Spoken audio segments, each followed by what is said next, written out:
अच्छा 12वीं के प्यारे विद्यार्थी ध्यान दे, आज की इस वीडियो में हम भौतिक शास्त्र का सेट जो डी है वो देखने वाले, फुल सोल्यूशन आपको बताने वाला हूँ। पूरा यहाँ पर रट डालिएगा ना, पूरा टाइम कम बचा, जितना हो सके उतना अच्छे से कर लेना है, चाहे हिंदी मीडियम हो चाहे इंग्लिश मीडियम हो, पूरा सोल्यूशन मैं आपको प्रोवाइड कराऊंगा, है ना।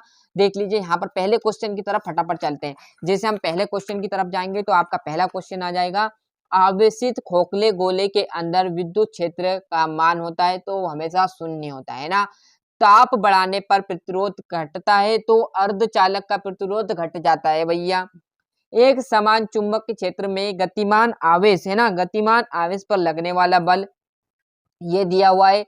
विद्युत चुंबक की तरंग है ना, तो आपकी कुंडली क्लियर है और संगारित। बढ़िया से स्क्रीनशॉट लगे, मोस्ट क्वेश्चन रहने वाले, मोस्ट इंपोर्टेंट क्वेश्चन जो कि अधिकतर बार पेपर में आ गए। अब यहीं पर रियल पेपर दे दूं क्या आपको, है ना, तो समझिएगा। जिस प्रकार हिंदी में और इंग्लिश में आपको बताए थे 4 सेट और आए थे, उसी प्रकार ये रट डालो, इसी में आएगा, है ना। फिर बोल रहा हूँ, क्लियर है। तो ये इंग्लिश मीडियम वाले अच्छे से देख लीजिएगा। जैसे हम पेज पलटेंगे पूरा सोल्यूशन बच्चा, पूरा, फिर बोल रहा हूँ पूरा सोल्यूशन दूंगा। अब टाइम कम बचा, रट डालो, बार बार कह रहा हूँ। किसी अर्धचालक का ताप बढ़ाने पर उसकी चालकता क्या होती है, तो बढ़ जाती है भैया। क्या हो जाती है, बढ़ जाती है। ज्यामिति, जो आपकी रहने वाली ज्यामिति छाया में प्रकाश के अभिक्रमण की घटना को कहते हैं तो विवर्तन, उसमें आ जाएगा। फोकस दूरी, उच्च तरंगी की खोज की थी तो डी ब्रोगली तरंग ने। नाभिकी में न्यूटन का द्रव्यमान लगभग प्रोटॉन के द्रव्यमान के बराबर, तो दोनों ही बराबर रहेंगे। न्यूटन का द्रव्यमान भी रहेगा, साथ में किसका रहेगा, प्रोटॉन का भी, है ना। इंग्लिश मीडियम वाले फिल इन द ब्लैंक्स देखेंगे यहाँ पर, है ना।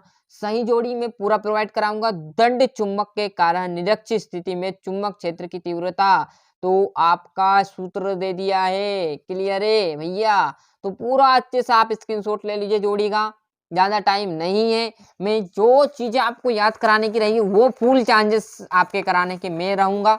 तो आप भी मेरे साथ, है ना, थोड़ा सा दिमाग लगाए, मात्र 2 मिनट से ज्यादा नहीं लेंगे, आपको यहीं पर समझाएंगे, है ना। जोड़ी तो आप बढ़िया से देख लीजिएगा यहाँ पर इंग्लिश मीडियम, है ना। और एक वाक्य में बात करूं तो धातुओं में ऊर्जा अंतराल कितना होता है, तो जब धातुओं में ऊर्जा अंतराल, तो अंतराल मतलब उनमें गैप कहते हैं, है ना। अंतराल कितना होता है, तो शून्य भैया, कोई अंतराल नहीं होता है ना। और एन प्रकार के अर्धचालक में बहुसंख्यक आवेश वाहक क्या होता है, तो मुक्त इलेक्ट्रॉन। प्रकाश विद्युत विभव की व्याख्या सर्वप्रथम किसने की थी, तो आइंस्टीन ने की थी। किसने की थी, आइंस्टीन ने। कला संवत स्रोत आ जाएगा।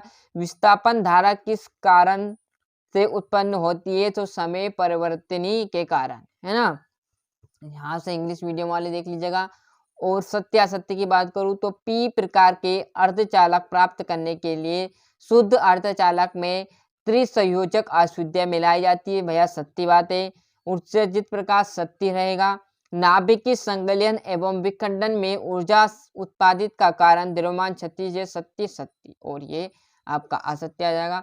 जैसे हम यहाँ पर पेज पलटेंगे तो आपका यहाँ पर जो सत्य असत्य, ट्रू एंड फॉल्स रहेंगे इंग्लिश मीडियम वालों को, वो आ जाएंगे, क्लियर है। और यहाँ पर छठे क्वेश्चन से 2-2 नंबर के रहेंगे।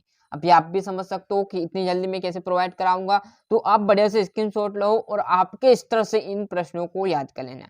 संधारित्र किसे कहते हैं, ओमी अनोमी प्रतिरोध को समझाइए। अनुचुंबकी प्रतिचुंबकी एवं लौह चुंबकी पदार्थों को चुंबकीय गुणों की तुलना कीजिए, क्लियर है।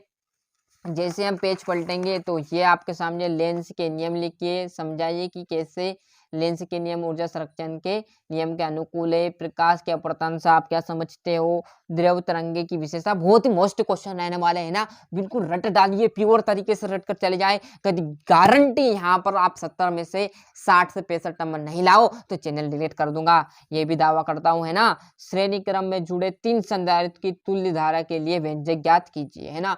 पर जो बता रहे वो याद करिए, 4 सेट करिएगा आप, तो है ना। जिस प्रकार हिंदी में किया था ना उसी प्रकार करना है, टॉप नहीं करा है ना तो चैनल डिलीट कर दूंगा, है ना। विद्युत वाहक बल एवं विभवांतर में कोई 3 अंतर, क्लियर है। प्रकाश के व्यतिकरण क्या है, लेंस के लिए निम्न परिभाषा, स्वावत्तरक किसे कहते हैं, क्लियर है। जल्दी जल्दी में कोई ऊपर नीचे हो रहा है शब्द, है ना, तो आप एडजस्ट कर लेना, है ना। नहीं तो आप समझो कि सर ने ऐसा ही फेंक दिया लंबी लंबी, ऐसा कुछ नहीं है भाई, है ना। और ये आपका 18वां, और ये आपका चालक, विद्युत रोधी एवं अर्धचालक में आपको अंतर लिखने हैं। और सिद्ध कीजिए कि विद्युत विध्रुव की अनुपस्थित स्थिति में किसी बिंदु पर विभव का मान शून्य होता है। सटाक से लिख देना 3 संधारित्र का, है ना। रटा होगा आपने, है ना, किसी बच्चे ने रटा होगा भैया यही आया, अरे बिल्कुल मजा आ जाएगा, है ना। क्लियर है, तो अच्छे से मेहनत करना आपके हाथों में, बताना हमारे हाथों में। तो ये था हमारे 20वें क्वेश्चन। तो अच्छे से मेहनत कीजिएगा। अभी तक आपने चैनल को सब्सक्राइब नहीं किया तो फटाफट चैनल सब्सक्राइब कर लीजिए, साथ ही साथ नोटिफिकेशन ऑन करते चलिएगा, है ना। जो आपके प्यारे दोस्तों उन्हें चैनल के लिंक पहुंचाइएगा। फुल सोल्यूशन आपको यहाँ पर करना है, ABCD चारों को कर लीजिए और इस बार 17 में 70 ठोक कर आ जाइएगा, है ना।